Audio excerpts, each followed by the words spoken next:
Hello दोस्तों, आज हम पृथ्वी से संबंधित सामान्य ज्ञान जानेंगे। यानी पृथ्वी अपने अक्ष पर कितनी झुकी है। पृथ्वी अपने अक्ष पर कितनी झुकी है? 23.3 अंश झुकी हुई है। सौर मंडल का एकमात्र ग्रह जिस पर जीवन है वो क्या है? पृथ्वी। क्योंकि पृथ्वी पर ही क्या है, इस समय जीवन है। आने वाले समय में मंगल ग्रह या चंद्रमा हो सकता है। इसके बाद सौर मंडल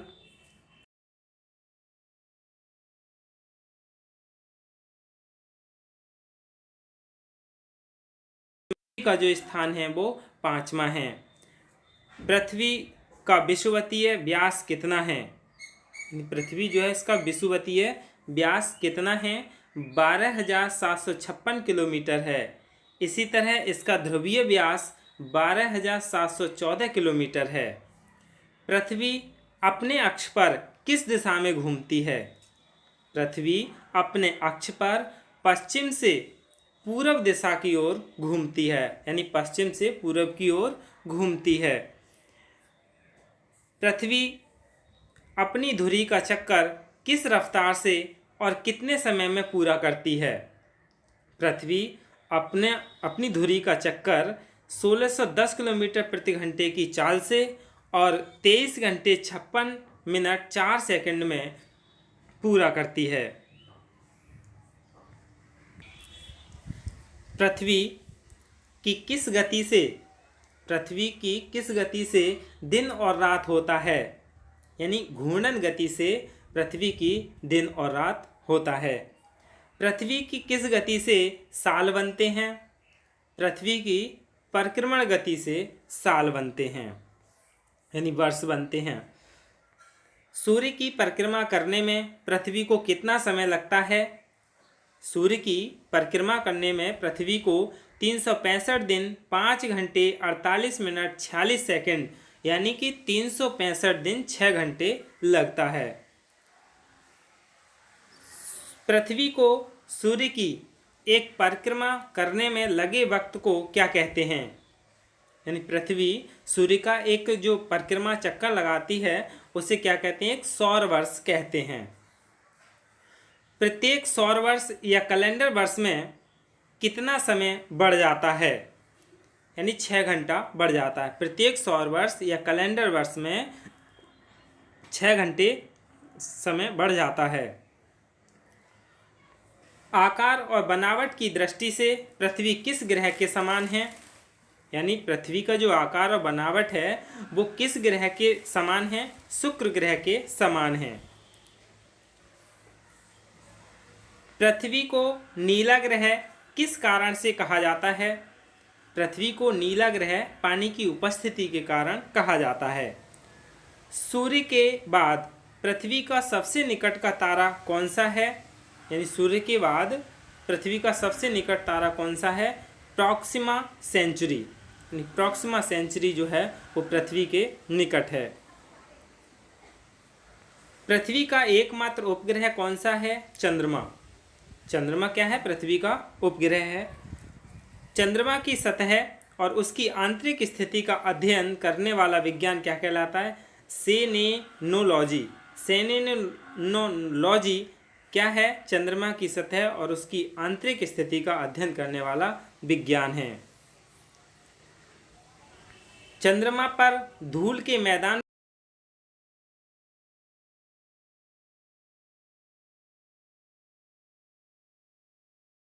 कहा जाता है। जीवाश्म ग्रह चंद्रमा को कहा जाता है। चंद्रमा किसकी रोशनी से चमकता है? चंद्रमा सूर्य की रोशनी से चमकता है। समुद्र में उठने वाले ज्वार भाटे की वजह क्या है? समुद्र में उठने वाले जो ज्वार भाटे हैं उसकी वजह क्या है? अपेक्षित सौर्य एवं चंद्रमा की शक्तियों का अनुपात 11:5 होता है। चंद्रमा पर पाए जाने वाले चट्टानों में किस धातु की मात्रा सबसे अधिक है? टाइटेनियम। टाइटेनियम की मात्रा सबसे अधिक है। पृथ्वी से चंद्रमा का कितना प्रतिशत भाग दिखाई देता है? यानी पृथ्वी से चंद्रमा का कितना प्रतिशत भाग दिखाई देता है? 57% भाग दिखाई देता है। चंद्रमा धरती की परिक्रमा एवं घूर्णन कितने दिनों में करता है? चंद्रमा जो है वो पृथ्वी की परिक्रमा या घूर्णन 27 दिन 8 घंटे में करता है, जिसे चंद्रमास भी कहा जाता है। चंद्रमा का सबसे ऊंचा पर्वत कौन सा है? लीबनिट्ज पर्वत, यानी लीबनिट्ज पर्वत चंद्रमा का सबसे ऊंचा पर्वत है। चंद्रमा पर सबसे पहले पहुंचने वाले अंतरिक्ष यात्री कौन थे? नील आर्मस्ट्रॉन्ग एवं sir Edwin Aldrin. Neil Armstrong और सर एडविन एल्ड्रिन चंद्रमा पर सबसे पहले पहुंचने वाले अंतरिक्ष यात्री थे। चंद्रमा पर कब अंतरिक्ष यात्रियों ने पहुंचने में सफलता पाई? चंद्रमा पर 21 जुलाई 1969 ईस्वी में सफलता पाई थी। चंद्रमा पर पहली बार पहुंचने वाले अंतरिक्ष यात्री किस यान से गए थे? अपोलो 11, यानी अपोलो 11 एक यान था, उससे अंतरिक्ष में गए थे। प्रकाश चक्र क्या है? यानी वैसी काल्पनिक रेखा जो पृथ्वी के प्रकाशित और अप्रकाशित हिस्सों को बांटती है। यानी ये पृथ्वी का प्रकाशित और अप्रकाशित हिस्सा है, इसको जो बांटने वाली रेखा है उसे काल्पनिक रेखा यानी प्रकाश चक्र कहते हैं। पृथ्वी के परिभ्रमण की दिशा क्या है? पृथ्वी के परिभ्रमण की दिशा पश्चिम से पूरब है, यानी पृथ्वी पश्चिम से पूरब की ओर भ्रमण कर रही है। जिस कक्षा में पृथ्वी सूर्य की परिक्रमा करती है उसे क्या कहते हैं? दीर्घवृत्तीय। यानी जिस कक्षा में पृथ्वी सूर्य की परिक्रमा करती है उसे दीर्घवृत्तीय कहते हैं। एपसाइड रेखा क्या है? उपसौरिक एवं अपसौरिक को मिलाने वाली काल्पनिक रेखा सूर्य के केंद्र से गुजरती है, इसे एपसाइड रेखा कहते हैं। उपसौरिक क्या है? यानी 3 जनवरी को सूर्य और पृथ्वी के बीच की दूरी कम हो जाती है, जिसे उपसौरिक कहते हैं। अपसौरिक क्या है? जुलाई को पृथ्वी सूर्य से कुछ दूर चली जाती है, इसे अपसौरिक कहते हैं। यानी सूर्य से पृथ्वी का दूर जाना अपसौरिक कहलाता है और पृथ्वी को सूर्य के नज़दीक जाना उपसौरिक कहा जाता है, जो 3 जनवरी के आसपास होता है। अक्षांश क्या है? यह ग्लोब पर पश्चिम से पूरब की ओर खींची गई काल्पनिक रेखा है, जिसे अंश में प्रदर्शित किया जाता है। किस रेखा को शून्य अंश की स्थिति माना जाता है? विषुवत रेखा को शून्य अंश की स्थिति माना जाता है। देशांतर क्या है? यह ग्लोब पर उत्तर से दक्षिण की ओर खींची जाने वाली काल्पनिक रेखा है।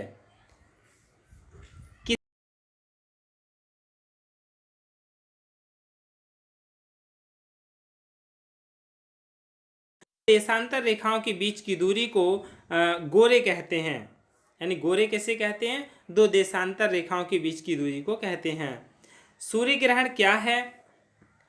जब कभी दिन के समय सूर्य और पृथ्वी के बीच चंद्रमा आ जाए। यानी ये क्या है? सूर्य है और ये क्या है? पृथ्वी है। इस पृथ्वी और सूर्य के बीच में यदि चंद्रमा आ जाए तो वो क्या कहलाती है? यानी सूर्य ग्रहण कहलाता है। यह सूर्य ग्रहण अमावस्या के समय होता है। पूर्ण सूर्य ग्रहण किस दिन होता है? यह अमावस्या के दिन होता है। चंद्र ग्रहण क्या है? चंद्र ग्रहण जब सूर्य और चंद्रमा के बीच पृथ्वी आ जाए। यानी ये क्या है? सूर्य है और ये क्या है? चंद्रमा है और इसके बीच में क्या है? पृथ्वी आ जाए। यानी सूर्य और चंद्रमा के बीच में पृथ्वी आ जाए तो वो क्या कहलाता है? चंद्र ग्रहण कहलाता है। पूर्ण चंद्र ग्रहण पूर्णिमा की रात को होता है। समय का निर्धारण कैसे किया जाता है? एक देशांतर का अंतर होने पर समय में 4 मिनट का अंतर होता है। चूँकि पृथ्वी पश्चिम से पूरब की ओर घूमती है, इसलिए पूरब की ओर बढ़ने पर प्रत्येक देशांतर पर 4 मिनट बढ़ जाता है और पश्चिम जाने पर प्रत्येक देशांतर पर 4 मिनट घट जाता है। अंतर्राष्ट्रीय तिथि रेखा क्या है? 180 डिग्री देशांतर को अंतर्राष्ट्रीय तिथि रेखा कहते हैं। ये क्या थे? पृथ्वी से संबंधित सामान्य जानकारी थी। धन्यवाद।